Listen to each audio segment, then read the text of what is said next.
God is good all the time. And today I wanted to try a little experiment comparing the raw packed potatoes to the hot packed potatoes. Now, for the first 2 years that I canned potatoes, this is 2013, the very first year I really got into pressure canning, and I canned some of my homegrown potatoes, and I did it the way that I read about, where you cook them a little bit first and then you can them, and they turned out so-so. I wasn't super crazy about them, partly because I would have liked to have cut them, wished I would have cut them smaller. And I found the only way I like these is in a potato salad. Last year, I canned some, again, using the hot pack method, where I cook them a little bit first. You don't cook them until they're mushy.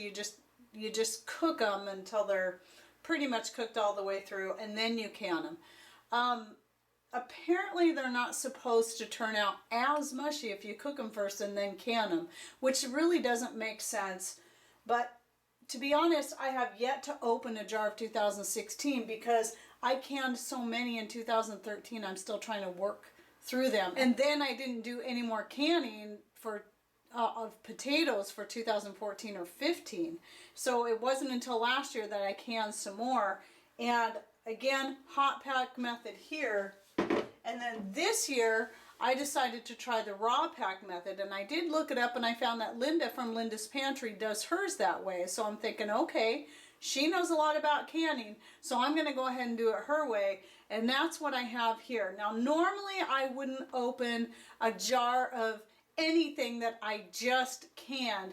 However, if I do decide to can some more potatoes this year, I want to know the difference between the raw pack and the hot pack and see which one I like best. So we're going to compare these two today. And the reason I'm not comparing it with the 2013 ones is because I already know what those ones taste like and feel like and all that, and they are cut kind of big, and these ones are cut similar in size. So I'm going to open the 2016. Okay, and now here are the ones I did just the other day, pretty much. Okay, so let's take one of these out and one of these out. Hot packed and raw packed. Okay, so now I'm going to cut into them. Here's the hot packed one, not at all mushy. In fact, firm but cooked all the way through. And then here is the raw packed. This one, like you would expect, is just a little softer than this one. But what I found with the first ones I did, and this is garlic, by the way, in there, is I just didn't like the texture. The way they turned out was part of why I didn't like them. And part of me thought maybe it's the way I grew the potatoes, because the ground was still fairly virgin and very hard, not as fluffy. And so the potatoes ended up very dense. But they were kind of a combination of being, you can see this one here is just falling apart. And so they're a combination of falling apart, but also being a little firm too. So I'm going to go ahead and taste each one of these. All right, so after tasting each one of these, I am definitely sold on the raw pack. It has a better flavor, a better texture than the hot packed, which is what I would expect. But, you know, when you first start canning and you're looking all this stuff up, you decide, well, I better do it by the book. And sometimes you find that by the book isn't always the best way, unless, of course, you're talking about safety reasons. But what I had read was that you cook them or blanch them or whatever a little bit first. And they're supposed to turn out more firm when you can them, which does not make any sense to me. Didn't back then, even though there was some explanation. I did it that way anyway, and I really wasn't happy with it. So I will from now on be doing the raw pack. This is definitely better. Now the other thing I have going on today is I'm going to use one of these jars to make some potato salad. Though, with as good as these taste and texture and feel, I might save these ones for putting either into a soup real soon, or even try to fry them up and see. Now I tried everything with these other ones back here, the first ones that I did the hot pack with, and just did not like them with anything. Could only find them even tolerable in a potato salad.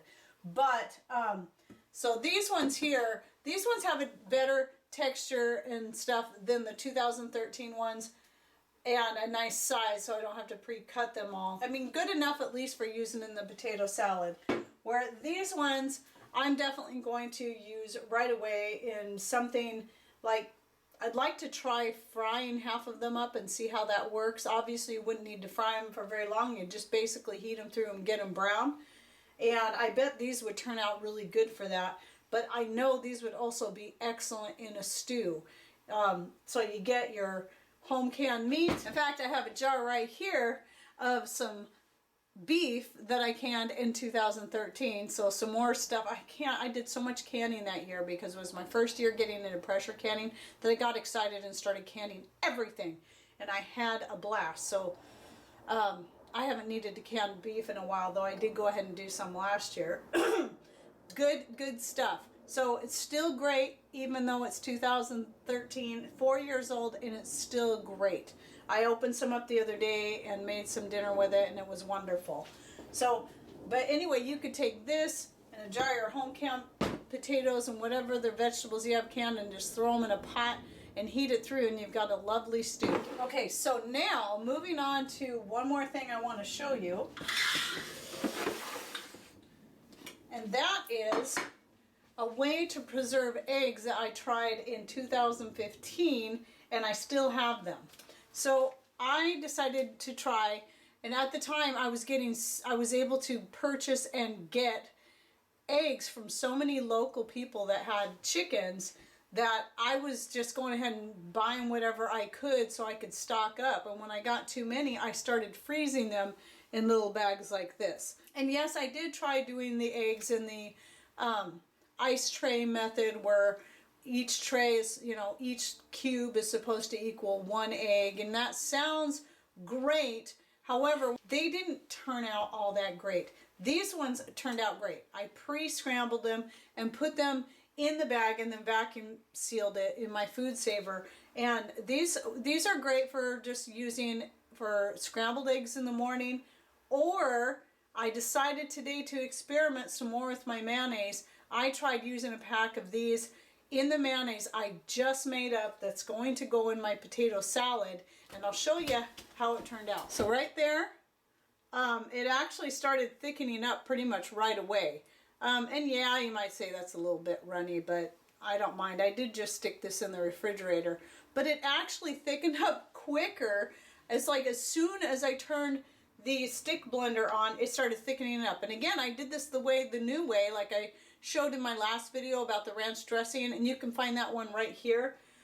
Using the stick blender and putting everything in there all together, oil, eggs, salt, and mustard all together at once, and then just putting the stick blender in there, or immersion blender as it's also called, and it just makes a great mayonnaise.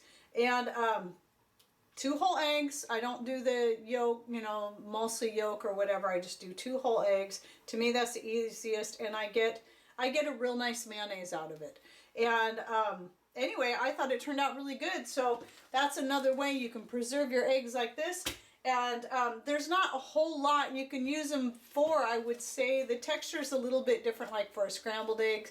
It's definitely a little bit different, but it works really great in the mayo. So, and I would say, although I haven't tried it yet in baking much, even though these are from 2015, because I'm terrible at putting food away and then forgetting I have it, putting it up, because I intend to forget about it for a while, but then, next thing I know, it's been a couple years and I still have this stuff. So I'm trying to work through these different things right now, and I'm just thrilled to find out that the eggs like this are really, really good for making the mayonnaise. So there's a little tip for you.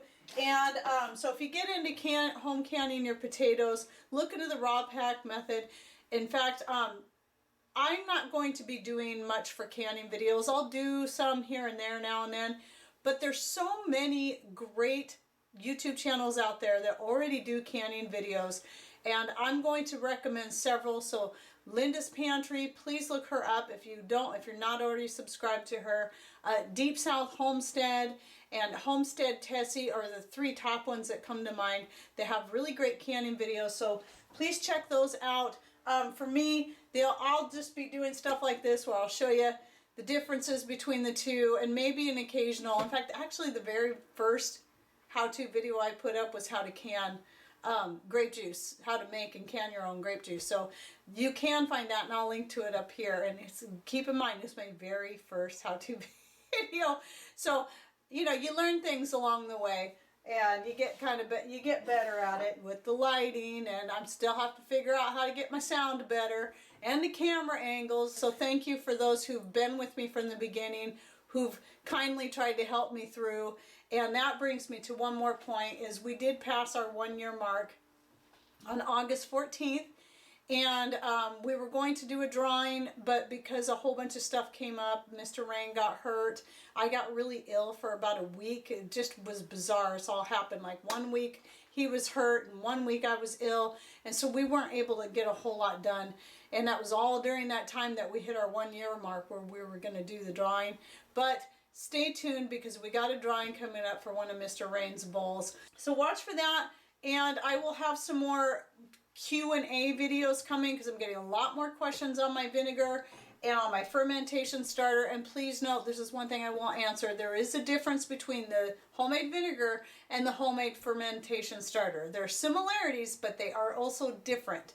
So I will answer these questions and more in later videos. So one more time on the potatoes. I am sold hands down on the raw pack method. Not only is the taste and texture better to me, it's just saving another step. Similar to the no blanch method of freezing my beans and peas, I think they turn out better, tastier, and I'm saving a step, not so much work. I mean, who doesn't want that?